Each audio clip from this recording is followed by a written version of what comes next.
দর্শক, এই মুহূর্তে উত্তরার মাইলস্টোন স্কুলে চলে যেতে চাই। সেখানকার ক্যাম্পাসে আছেন আমাদের সহকর্মী আশরাফুল আলম আকাশ।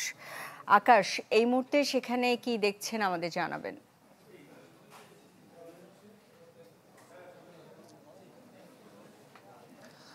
সুস্মিতা, এখন আসলে যে চিত্রের কথা আমি আপনাকে বলবো, গত কয়েকদিন আগে যে ঘটে যাওয়া দুর্বিষহ একটি ঘটনা, সেই ঘটনার রেশ কিন্তু এখন অনেকটা থেকে গেছে এই মাইলস্টোন স্কুলের যে পুরো এরিয়া, এই এরিয়াতে। এছাড়া যদি বলে রাখি, ঢাকার বিভিন্ন জায়গা থেকে কিন্তু অনেক উৎসুক জনতা, অনেক মানুষ আসছেন এই স্কুল ক্যাম্পাসটিকে দেখার জন্য।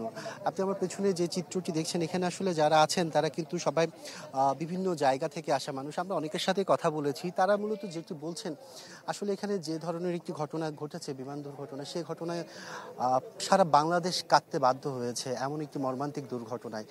আর সেটি কিন্তু আসলে তারা ঘরে বসে মেনে নিতে পারছিল না। তাই একবারের জন্য হলেও তারা বলছে, আমরা এই ক্যাম্পাস এরিয়াটি দেখার জন্য আসলে তারা এখানে অনেকেই আসছেন। সে সকাল থেকে আমরা দেখছিলাম, এখন পর্যন্ত কিছুক্ষণ পরপর আমরা দেখছি এখানে আসছেন তারা, কিন্তু তারা ভেতরে প্রবেশ করতে পারছেন না। জীবন বীমা কর্পোরেশন নতুন নতুন পলিসি চালু করে আসছে।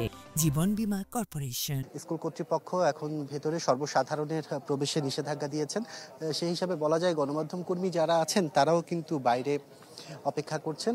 আর স্কুল ক্যাম্পাসে দায়িত্বরত যারা আছেন তারা ছাড়া মূলত বাইরের কেউ আর ভেতরে প্রবেশ করতে পারছেন না। আর অনেকের সাথে এখানে আমরা কথা বলে যেটি জানতে পেরেছি, সেটি আসলে যে আবেগের বিষয়টি, আসলে যেহেতু ছোট শিশুদের বিষয় ছিল পুরো বিষয়টি, যারা মারা গিয়েছে তাদের মধ্যে অধিকাংশই কিন্তু শিশু, সেই বিষয়টি আসলে অনেকে স্বাভাবিকভাবে নিতে পারছেন না। এখন পর্যন্ত এই রেশটা আসলে কেটে ওঠেনি। আর অনেকে আহত অবস্থায়, সর্বশেষ 170 জনের উপরে আসলে আহত অবস্থায় আমরা যতটুকু জেনেছি বিভিন্ন হাসপাতালে ভর্তি ছিল। এছাড়া যদি বলে রাখি, আজকের দিন পর্যন্ত 32 জন এই ঘটনায় নিহত হয়েছে, এই ধরনের তথ্যও আছে। আর বিভিন্ন জায়গায় যে পরবর্তী লাশগুলো দেওয়া হচ্ছে, সেগুলো কিন্তু দাফন কাফনের যে ব্যবস্থা সেটি করা হচ্ছে।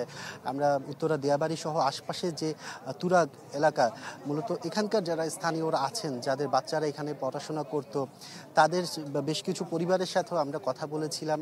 তারা তাদের বাচ্চাদের যে শেষ কর্মকাণ্ড, সেগুলো কিন্তু মূলত করে যাচ্ছেন। আর বলা যায়, এখনও যে স্কুলের পুরো পরিস্থিতি নিয়ে একটি কমিটি গঠন করা হয়েছে, সেখানে নিখোঁজ থেকে শুরু করে কতজন নিহত হয়েছে, পুরো বিষয়টিকে আসলে বের করার জন্য স্কুলের অভিভাবক, শিক্ষক এবং শিক্ষার্থীদের সমন্বয়ে কিন্তু একটি কমিটি গঠন করা হয়েছে। সুস্মিতা। আকাশ, আপনাকে ধন্যবাদ। রাজধানীর milestone school and college campus থেকে আমাদের সাথে যুক্ত হয়েছিলেন আশরাফুল আলম আকাশ, জানাচ্ছিলেন সর্বশেষ পরিস্থিতি।